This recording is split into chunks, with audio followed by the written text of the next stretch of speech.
ધોરણ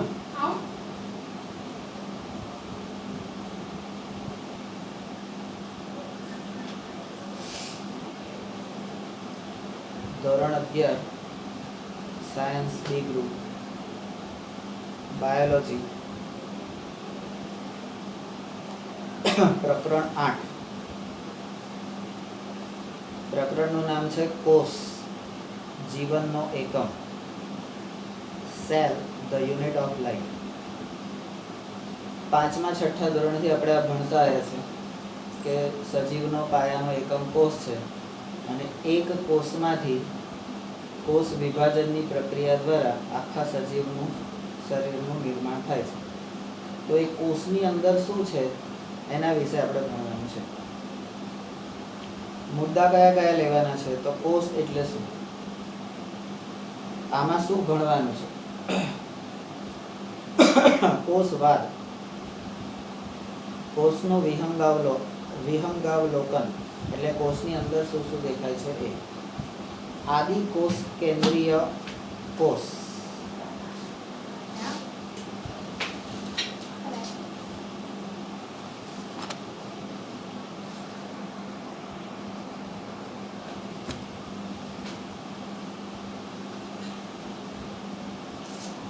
તો આદિ કોષ કેન્દ્રીય, આપણે કોષના બે પ્રકાર એવું જોયું હતું, કોષ કેન્દ્રને અનુલક્ષી.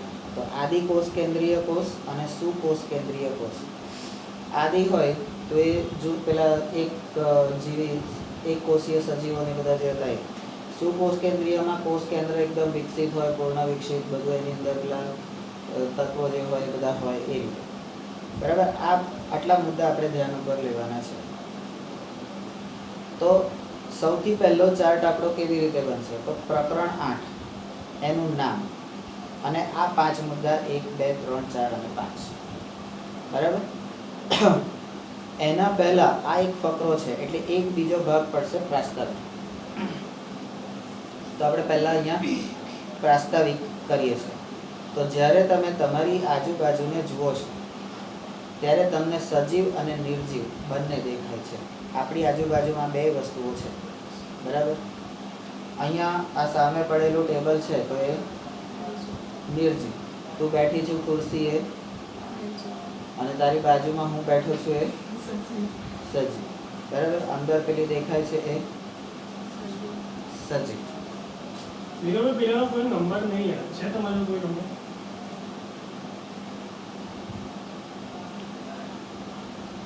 તો આપણી આજુબાજુમાં આપણને બે પ્રકારના ની વસ્તુઓ જોવા મળે છે, સજીવ અને નિર્જીવ. ત્યારે તમે ચોક્કસ આશ્ચર્ય પામતા હશો અને પોતાને પૂછતા હશો કે એવું તો શું છે જેથી સજીવને જીવંત કહેવાય અને નિર્જીવ એ જીવંત નથી હોઈ શકતા. બરાબર, આ જિજ્ઞાસા આપણે તે પેલા આવતા હતા ને દીદી, આ જિજ્ઞાસાનો જવાબ તો માત્ર એ જ હોઈ શકે કે બધા જ જીવંત સજીવોમાં, શબ્દ આ પકડવાનો, જીવ આપણે સજીવ, અહીંયા આ ફકરામાંથી શું લેવાનું? તો સજીવ અને નિર્જીવ. સજીવમાં જીવંત, પેલામાં જીવંત નથી. બરાબર, તો જીવંત સજીવોમાં શું છે? તો જીવનના આધારભૂત એકમ કોષની હાજરી અને નિર્જીવમાં કોષનો હાજરીનો અભાવ. સજીવ તો જીવંત કોષ, આધારભૂત ઘટક કોષ, એની હાજરી અને પેલામાં હાજરીનો અભાવ, ગેરહાજરી. બરાબર, બધા જ સજીવો કોષોથી બનેલા હોય છે. બધા સજીવો કોષોથી બનેલા હોય છે, જેમાં કેટલાક એક કોષમાંથી બનેલા હોય છે. આપણે એક કોષી સજીવોનું વર્ગીકરણ ભણી ગયા છે. કેટલાક એક કોષમાંથી બનેલા છે, તેઓને એક કોષી સજીવ કહેવામાં આવે છે. એટલે અહીંયા આ વસ્તુ શું થઈ? આપણી રીતે વ્યાખ્યા. જ્યારે બીજા આપણા જેવા સજીવો ઘણા બધા કોષના બનેલા હોય છે, તેને બહુકોષી સજીવો કહેવાય છે. તો અહીંયા સજીવ, જીવંત, કોષની હાજરી, બરાબર, અને એના પ્રકાર એક કોષી અને બહુકોષી. બરાબર, આખા આ પેરેગ્રાફનો એ રીતે ચાર્ટ થયો. એ ચાર્ટ આપણે યાદ રાખવાનો. બરાબર, હવે કોષ એટલે શું? આપણનો પહેલો ટોપિક કોષ એટલે શું. તો વોટ ઇઝ અ સેલ? આપણી રીતે નંબરિંગ કરતા જવાનું, બરાબર. એક હું અત્યારે આ બુકમાં નથી કરતો, બરાબર, અને તારે જ્યારે તૈયાર કરે તે વખતે કરતા જવાનું, બરાબર. એક કોષી સજીવો. હવે આ પેરેગ્રાફમાંથી પેલો આનો ચાર્ટ પૂરો થઈ ગયો. હવે આપણે બીજું પેજ લઈ લેવાનું. કોષ એટલે શું? એક કોષી સજીવો, તો એના ગુણધર્મો શું? તો સજીવ સ્વતંત્ર અસ્તિત્વ ધરાવે છે અને જીવનના બધા જ આવશ્યક કાર્યો કરવા માટે સક્ષમ હોય છે. આપણા જીવનના આવશ્યક કાર્યો કયા કયા? પાચન, શ્વસન, પોષણ, ઉત્સર્જન, પછી ચેતાતંત્ર વાળું, એટલે એનું કયા કયા એના કાર્યો? વૃદ્ધિ વિકાસ, બરાબર. વૃદ્ધિ વિકાસ, હલનચલન, બરાબર, આ બધું. તો આ એક કોષી સજીવો છે એ બધા જ આવશ્યક કાર્યો કરવા માટે સક્ષમ હોય છે. અને છેલ્લું એક કાર્ય હતું આપણું પ્રજનનનું, બરાબર. પછી ત્રીજું, કોષની સંપૂર્ણ રચના વગર, કોષની એટલે આ એક કોષી સજીવના ગુણધર્મો અહીંયા આગળ આટલે સ્ટોપ થઈ ગયા. કોષની સંપૂર્ણ રચના વગર કોઈ પણ સ્વતંત્ર જીવન અસ્તિત્વ ધરાવી શકતું નથી. આમાં એક કોષ તો છે જ. એટલે સજીવના અસ્તિત્વ માટે, સજીવના જીવનના અસ્તિત્વ માટે કોષની સંપૂર્ણ રચના હોવી જરૂરી છે. આ કારણસર બધા જ સજીવ માટે કોષ, બધા સજીવો માટે કોષ શું છે? તો કોષ જ એ મૂળભૂત રીતે રચનાત્મક અને ક્રિયાત્મક એકમ હોય છે, બરાબર. એની રચના કરવી હોય તો પણ કોષ જરૂરી છે, અને એને કોઈ પણ પ્રકારનું કાર્ય કરવું હોય તો પણ કોષ જરૂરી છે. રચના એનો દેખાવ કરશે અને આ એને જે કાર્યો કરવાના છે એના માટે સક્ષમ બનાવશે, બરાબર. એન્ટોન વાન લ્યુવનહોફ એ સૌ પ્રથમ જીવંત કોષ ને જોયો અને તેનું વર્ણન કર્યું.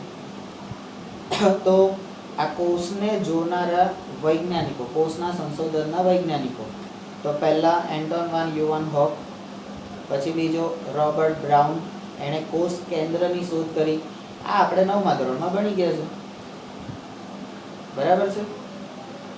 આ એન્ટોન વાન નહોતું પણ લ્યુવનહોફ આપણે ભણી ગયા છે, બરાબર. સૂક્ષ્મદર્શક યંત્રની શોધ અને તેમાં સુધારો થયો અને ઇલેક્ટ્રોન માઇક્રોસ્કોપ દ્વારા કોષની વિસ્તૃત સંરચનાનો અભ્યાસ શક્ય બન્યો. એટલે કોષને શોધ્યો કોણે? તો આ બે લોકોએ. અને કોષની રચનાનો અભ્યાસ કોના કારણે? એટલે કયું સાધન કે જેના દ્વારા આપણે આ કરી શક્યા? તો સૂક્ષ્મદર્શક યંત્ર, ઇલેક્ટ્રોન માઇક્રોસ્કોપ, બરાબર. એક કોષી સજીવ એટલે કોષ એ કોઈ પણ સજીવ માટેનો પાયાનો એકમ છે, રચનાત્મક અને ક્રિયાત્મક બંને પ્રકારનો ગણીએ તો, બરાબર. ત્યાર પછી એટલે આપણો પહેલો મુદ્દો અહીંયા પૂરો થઈ ગયો. કોષ વિશે આપણને જેટલી ખબર છે. હવે આ કોષ વિશે મારે વધારે થોડુંક ડિટેલમાં જવું છે તો હું એક વખત 9મા ધોરણનો કોષ, સજીવનો પાયાનો એકમ કોષ, એ ચેપ્ટર, બરાબર, હું જોઈ લઈશ. કારણ કે મારી તાકાત કઈ છે? તો 9મા ધોરણથી છે. મારી તાકાત ક્યાંથી છે? 9મા ધોરણ. અને એ એકવાર, કારણ કે મેં તૈયાર કરેલું છે અને એ હું તૈયાર કરી લઈશ એટલે પછી મને આમાં કોઈ પ્રોબ્લેમ થવાનો નથી. ચલો, કોષવાદ, સેલ થિયરી, નંબર 1, બરાબર. 1838માં જર્મનીના વનસ્પતિ શાસ્ત્રી મેથિયસ સ્લીડને ઘણી બધી વનસ્પતિના અભ્યાસ પછી જોયું કે બધી જ વનસ્પતિઓ એ વિવિધ કોષોની બનેલી હોય છે, જે વનસ્પતિઓમાં પેશીઓનું સર્જન કરે છે. કોષ ભેગા મળીને પેશી, પેશી ભેગી મળીને અંગો, અંગો ભેગા મળીને તંત્ર, અને તંત્ર ભેગા મળીને શરીર, બરાબર. આ બધું આપણે કરી ચૂકેલા છે. પણ પેલો સફેદ પાવડર આવે ને, અત્યારે પેલું આ બધાનું સ્થાન કોણે લઈ લીધું હોય? સ્નેપચેટ, ગીતો, ફોટા, મેસેજ, વોટ્સઅપ, કશું ખોટું નથી, પણ ગેટ બેક ટુ ટ્રેક. આપણે પાછા આપણે ટ્રેક પર આવવું છે તો સહેજ ધૂળ ખંખેરી કાઢવાની, સિમ્પલ. હા, અને ધૂળ ખંખેરવાનું કામ કોણ કરે? તો જેને ખબર હોય કઈ કઈ જગ્યાએ ધૂળ પડેલી છે, હા, તો પેશીઓનું સર્જન કરે છે. કોષો ભેગા મળીને પેશીનું સર્જન. નંબર 2, લગભગ આ જ સમયમાં બ્રિટિશ પ્રાણીશાસ્ત્રી થિયોડોર સ્વાને 1839માં જુદા જુદા પ્રાણીઓના કોષોનો, આ ભાઈએ વનસ્પતિ એટલે આ બે ભાગ પાડી દેવાના, વનસ્પતિ અને પ્રાણી. આ ભાઈએ વનસ્પતિનું બધું અભ્યાસ કર્યો, આ ભાઈએ પ્રાણીઓના કોષોનો અભ્યાસ કર્યો, અને એના પરથી નોંધ્યું કે કોષની બહારની બાજુએ પાતળું બાહ્ય પડ આવેલું હોય છે, અને એ પડને આપણે કોષ રસ પટલ, પટલ એટલે આવરણ, બરાબર. અને આ પટલ વિશે તો કીધું હતું ને કે પોતાના ગામના છોકરાઓને ત્યાં લઈ જઈ અને હરખું નોકરી બોકરી ધંધો બંધો બધું કરાવે, પોતાની હબ્દો હોય તો છોકરીએ પરણાઈ આપે, એ કોણ? પટલ એટલે પટેલ એમ. એટલે બધી રીતે રક્ષણાત્મક આવરણ આપે એમ, બરાબર. એવું જે તે વખતે આપણે ભણાવ્યું હતું. તો બાહ્ય આવરણ, તો અહીંયા એટલી તો ખબર પડી ગઈ, વનસ્પતિ કોષમાં બાહ્ય આવરણની વાત નથી થઈ, પ્રાણી કોષમાં બાહ્ય આવરણની વાત થઈ, બરાબર. એટલે વનસ્પતિઓ ખુલ્લી હોય અને પ્રાણીઓ આવરિત હોય, બરાબર. બાકી અહીંયા આમ હટ બહાર લબડતું હોય તો. તદુપરાંત થિયોડોર સ્વાને વનસ્પતિ પેશીઓના અભ્યાસ પરથી વર્ણવ્યું કે કોષ દિવાલ, આ કોષ દિવાલ જેને આપણે પટલ કહીએ છીએ, એ વનસ્પતિ કોષનું આગવું લક્ષણ છે, બરાબર. એને દિવાલ તો છે જ. આના આધારે સ્વાને પ્રાણીઓ અને વનસ્પતિઓની શરીર રચના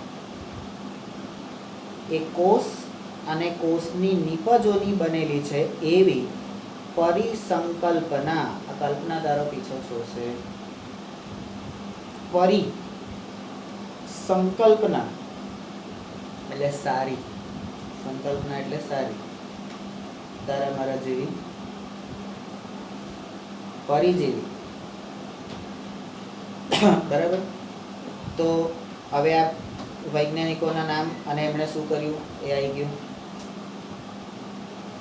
સ્લીડન અને સ્વાને, સ્લીડન અને સ્વાન, બરાબર. ક્યાં ગયો સ્લીડન? અહીંયા આગળ છે બે, બરાબર.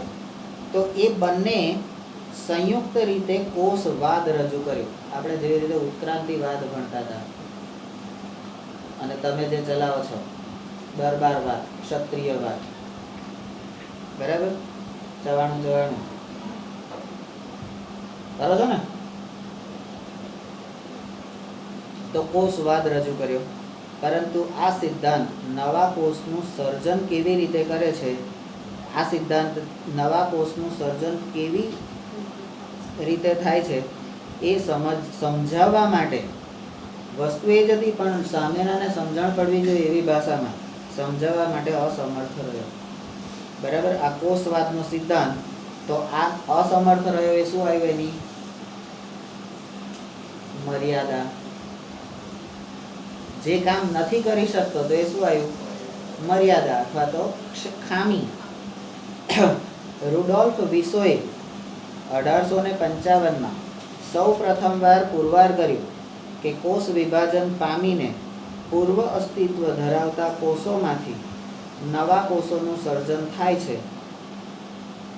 ઓમ્નિસ સેલ્યુલા ઈ સેલ્યુલા, તેઓએ સ્લીડન અને સ્વાને આપેલ કોષવાદની પરિસંકલ્પનામાં સુધારો કરીને કોષવાદનું અંતિમ સ્વરૂપ રજૂ કર્યું. આજના સમયમાં કોષવાદ, અત્યારના સમયમાં કોષવાદ એટલે શું? તો કે નંબર 1, બધા જ જીવંત સજીવો કોષ અને કોષની નીપજના બનેલા હોય છે.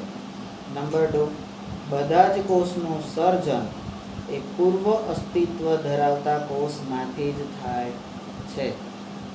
પહેલા મરઘી કે પહેલા ઈંડું, બરાબર, એવું નહીં. કોષ હોય તો જ સર્જન થાય, બરાબર. અને કોષ કયો? બરાબર, એક કોષીય સજીવો માટે તો એક જ કોષ હોય, પણ બહુકોષીય સજીવો માટે કયા 2 કોષ ભેગા થાય તો સર્જન થાય? પુકેસર, સ્ત્રીકેસર, પછી શુક્રકોષ, અંડકોષ, બરાબર. તો એ કોષ એટલે કોષ જે પહેલા અસ્તિત્વ ધરાવતો હતો, તો એ કોષ લાવ્યો કોણ? એ તો માના ગર્ભમાં પેદા થાય છે, બરાબર. તો માં કોણ લાવ્યું? તો કે કોષ લાવ્યો. તો કે કોષ ક્યાંથી લાવ્યું? બરાબર. ત્યારે આપણે એમ કહીએ છીએ કે કોણે કર્યું આ બધું? એ તારે જ બોલવાનું, કારણ કે એ તમારો હગો થાય, બરાબર. ખ્યાલ આવી ગયો? હવે આ જે કોષવાદનું જે ટોપિક છે એની અંદર 3 કે 4 વૈજ્ઞાનિકોના નામ આવ્યા. તો તારે શું કરવાનું? એક કોષવાદ લખવાનું, એ 4 વૈજ્ઞાનિકોના નામ લખવાના, એમણે શું શું કર્યું અને એકબીજા કોની જોડે એમણે સેટિંગ કર્યું, બરાબર. એટલે આપણને આ આખી વસ્તુ ખબર. અને છેલ્લે આ બંનેનો સિદ્ધાંતની મર્યાદા આટલી હતી, એમાં આ ભાઈએ સુધારો કર્યો, તો આ આજના સમયનો કોષવાદ અહીંયા આગળ આવી ગયો, બરાબર.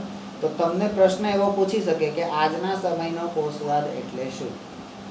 તો આ 2 મુદ્દા તમારે જવાબમાં લખવાના. સ્વીડન અને શ્વાનની મર્યાદા શું હતી? તો એ કોષનો સર્જન કેવી રીતે થાય છે એ સમજાવવામાં નિષ્ફળ ગયા, બરાબર. એ વસ્તુ ધ્યાન રાખો. હવે આપણો ત્રીજો મુદ્દો આવ્યો, કોષનું વિહંગાવલોકન. એટલે આપણો જે કોષ છે એની અંદર હવે આપણે જઈએ છીએ કે કોષની અંદર કોણ કોણ રહે છે અને કેટલા લોકો રહે છે, બરાબર. આપણે એક કીધું હતું કે આવડો નાનો કોષ, એની અંદર આટલું બધું રહે છે, બરાબર. સારું, કેમનું ભેગું કર્યું છે? તોય એકબીજા વચ્ચે જગ્યા છે, એટલા નાનામાં અડી નહીં રહેતા એ લોકો, બરાબર. એક ડિસ્ટન્સ મેન્ટેન કરેલું છે, જેને સોશિયલ ડિસ્ટન્સ કહેવામાં આવે છે. તો કોષનું વિહંગાવલોકન, an overview of cell. Stop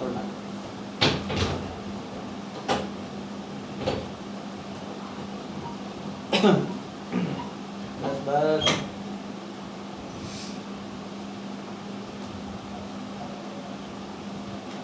હવે અહીંયા કોઈ પણ કોષ, તો અહીંયા આપણે 5મા ધોરણથી આ ડુંગળીનો જ કોષ લઈએ છીએ, ગાલનો કોષ લઈએ છીએ, બરાબર. ક્યારેય એમાં કોઈ સુધારો નહીં થયો. કોઈ દાડો એમ નહીં કીધું કે હૃદયનો કોષ લઈ આવો, બરાબર. કોઈ દાડો એમ નહીં કીધું કે મૂળાનો કોષ લઈ આવો, ઘઉંનો કોષ લઈ આવો, કોઈ નથી કીધું. કાયમ આવે તો છોલવાની કોને? તો કે ડુંગળી, બરાબર. બીજો તો કે બટાકો. તાકાત હોય તો ટીંડોળાનું કાઢો ને, બરાબર. તો એટલે અભ્યાસની અંદર તમને પહેલાથી અત્યાર સુધી સાતત્ય હોય છે, ખાલી આપણે ધ્યાન રાખવાનું જરૂર છે, બરાબર. ચલો, નંબર 1, તમે ડુંગળીની છાલ અથવા તો મનુષ્યના ગાલના કોષોને સૂક્ષ્મદર્શક યંત્રમાં જોયા છે. આપણે ગાલમાંથી કાઢતા ચમચી વડે, માલા દીદીએ બધું કરાવ્યું હશે. ચાલો તેની સંરચનાનું સ્મરણ કરીએ, બરાબર. આંખો બંધ કરીને તમને જે સૌથી વધારે વહાલું હોય એને યાદ કરો.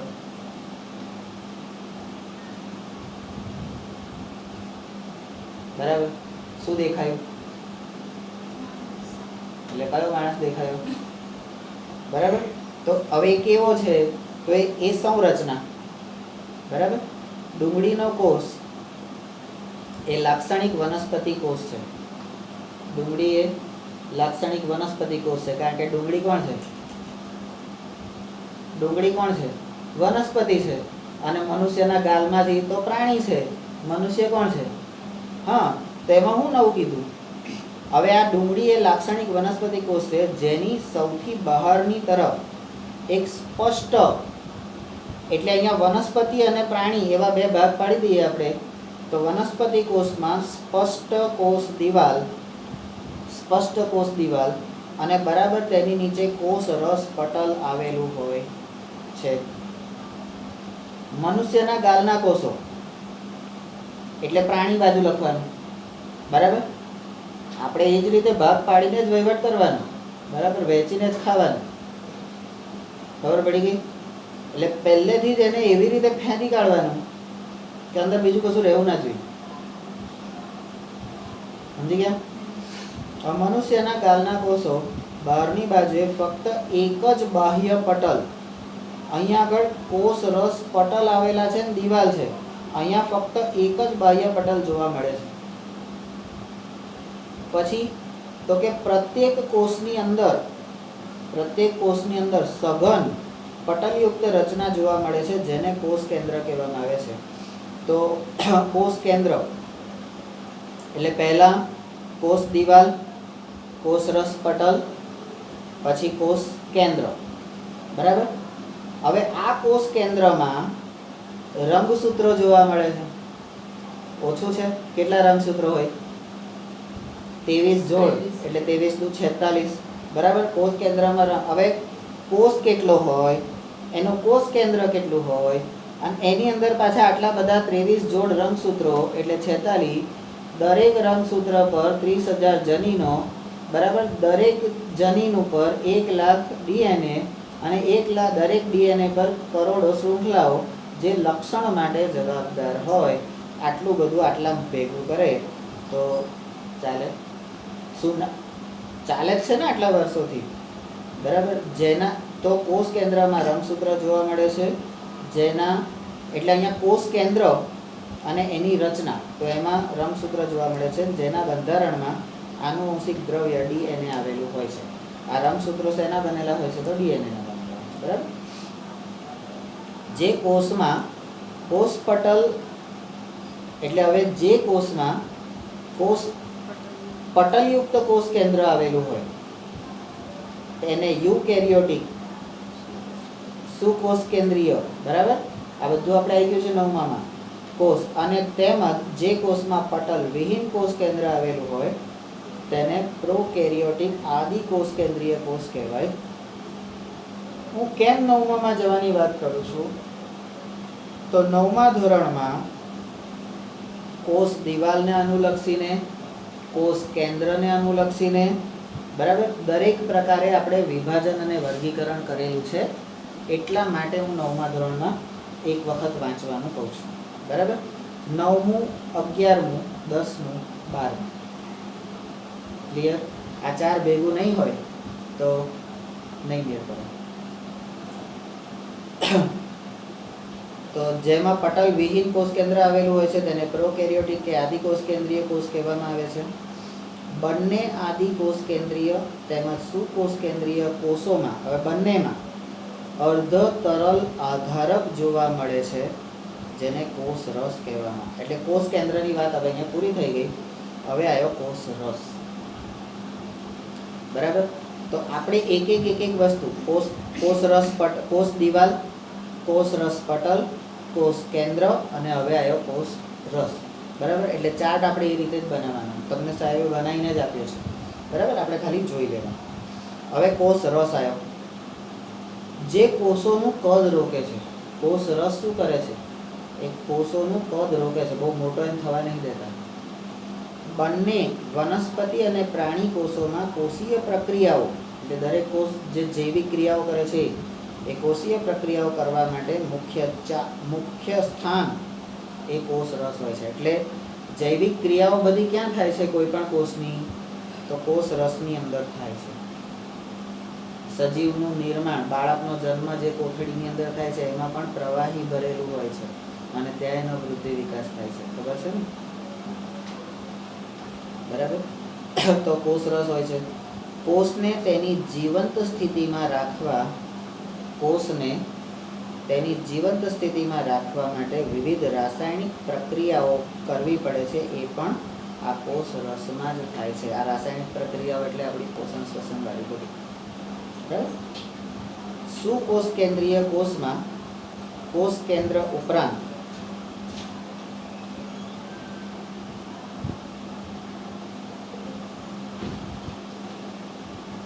કોણ છે સામ્યા?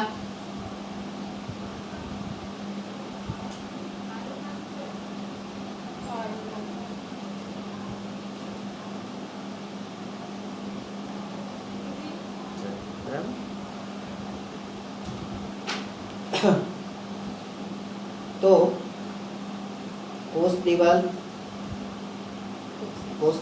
કોષ રસ પટલ, કોષ કેન્દ્ર, કોષ રસ. બરાબર. હવે સુકોષ કેન્દ્રીય કોષમાં કોષ કેન્દ્ર ઉપરાંત બીજું શું હોય છે? પટલમય સંરચનાઓ જોવા મળે છે, જેને અંગિકાઓ કહેવામાં આવે છે. ખાલી પેલું કણાભસૂત્ર, રિબોઝોમ, ગોલ્ગી કાય, સૌંદર્ય પ્રસાધન વાળું પેલું, બરાબર. તો એ બધું જે છે એ બધી અંગિકાઓ જોવા મળે છે, જેવી કે અંતઃકોષરસ જાળ. આ અંતઃકોષરસ જાળની અંદર જે ફસાય મરી ગયો, શું આ ગોલ્ગી કાય એટલે ગોલ્ગી બોડી, સૌંદર્ય પ્રસાધન.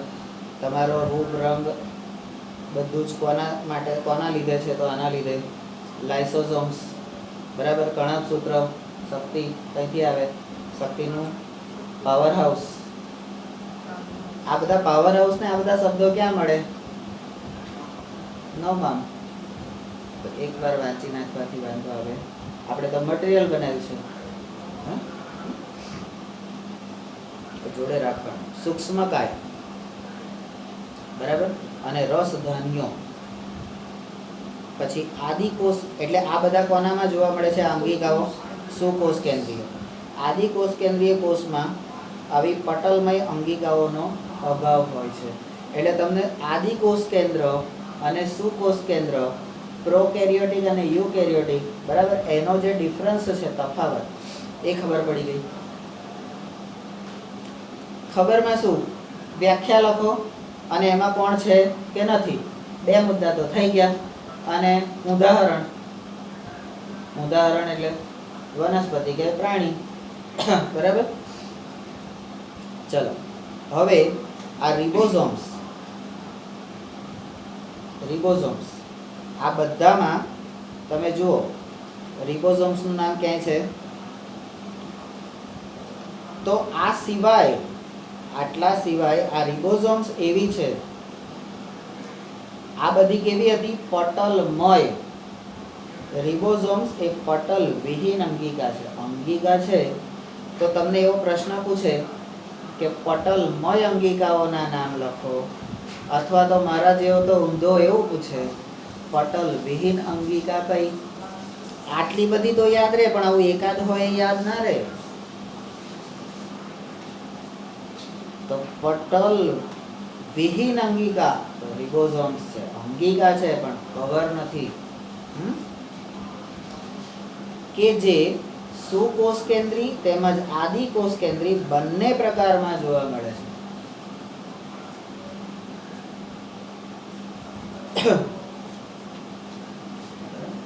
બંને પ્રકારના કોષમાં જોવા મળે છે. ખ્યાલ આવ્યો? હવે કોષમાં એવું નથી કે રિબોઝોમ્સ માત્ર કોષ રસમાં જ જોવા મળે. કોઈ પણ કોષની રચના હોય એમાં રિબોઝોમ્સનું સ્થાન એ ખાલી કોષ રસમાં જ હોય એવું જરૂરી નથી, પરંતુ તે સિવાય 2 અંગિકાઓ હરિતકણ વનસ્પતિમાં અને કણાભસૂત્રમાં તેમજ કલિકામય અંતઃકોષરસ જાળ ઉપર જોવા. એટલે રિબોઝોમ્સ વિશે આપણે જાણવું હોય તો રિબોઝોમ્સ એ પટલ વિહીન અંગિકા છે, બંને પ્રકારના કોષમાં જોવા મળે છે, અને એ 3 જગ્યાએ જોવા મળે છે: કોષરસમાં, વનસ્પતિમાં હરિતકણમાં, કણાભસૂત્રમાં અને તેમજ કણિકામય અંતઃકોષરસ જાળની ઉપરના ભાગમાં જોવા મળે. તો એનું સ્થાન થયું.